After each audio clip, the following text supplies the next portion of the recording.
జరగకుండా అడ్డుకుంటే దాన్ని చంద్రబాబు గారు అన్ని రకాలుగా మాట్లాడి కాంట్రాక్టర్ అని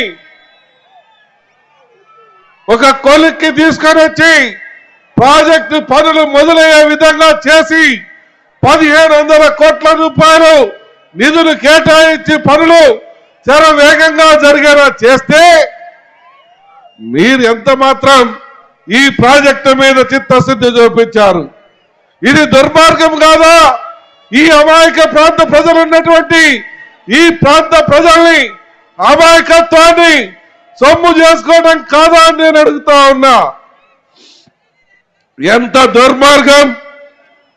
వెలుగొండ ప్రాజెక్టును 2019లో పూర్తి చేస్తా అన్నావు, 19/20లో పూర్తి చేస్తా అన్నావు, 20/21లో పూర్తి చేస్తా అన్నావు, 21/22 అన్నావు, 22/23 వచ్చింది, 23 ఆగస్టు అన్నావు, సెప్టెంబర్ అన్నావు, అక్టోబర్ అన్నావు, నవంబర్ అన్నావు, లాస్ట్కు ఈత కొడతామని పోతే ఆడ నీళ్లు లేవు.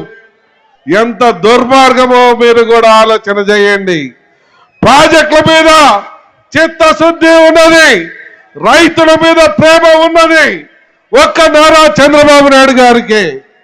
మీకు ఉదాహరణ కూడా చెప్పమంటారా?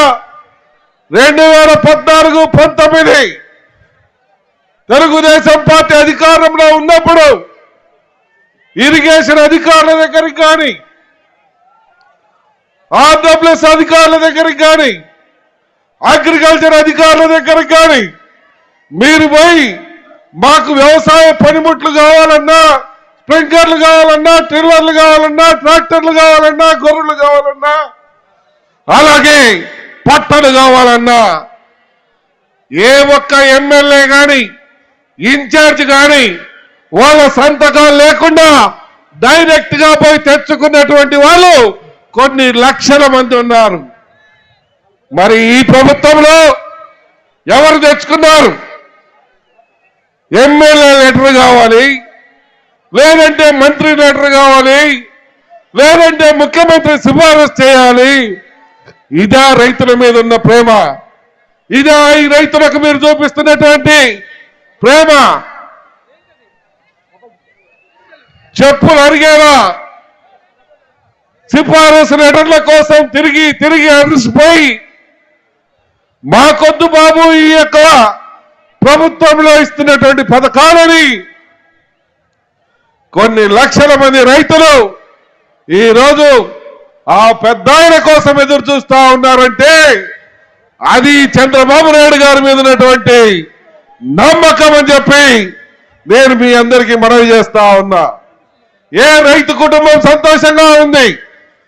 ఏ రైతు కుటుంబం ఈరోజు సంతోషంగా ఉన్నారో చెప్పాలి. నిన్న వర్షాలు పడితే ప్రకాశం జిల్లాని కరువు జిల్లాగా ప్రకటించమని చెప్తే మీ యొక్క కడప జిల్లాలో కొన్ని మండలాలు ప్రకటించుకొని ఈ ప్రకాశం జిల్లాలో కేవలం 3 మండలాల్ని కరువు మండలాలుగా చూపించి రైతుల్ని ఇబ్బందులకు గురి చేసిన మాట వాస్తవం కాదా అని నేను అడుగుతాను.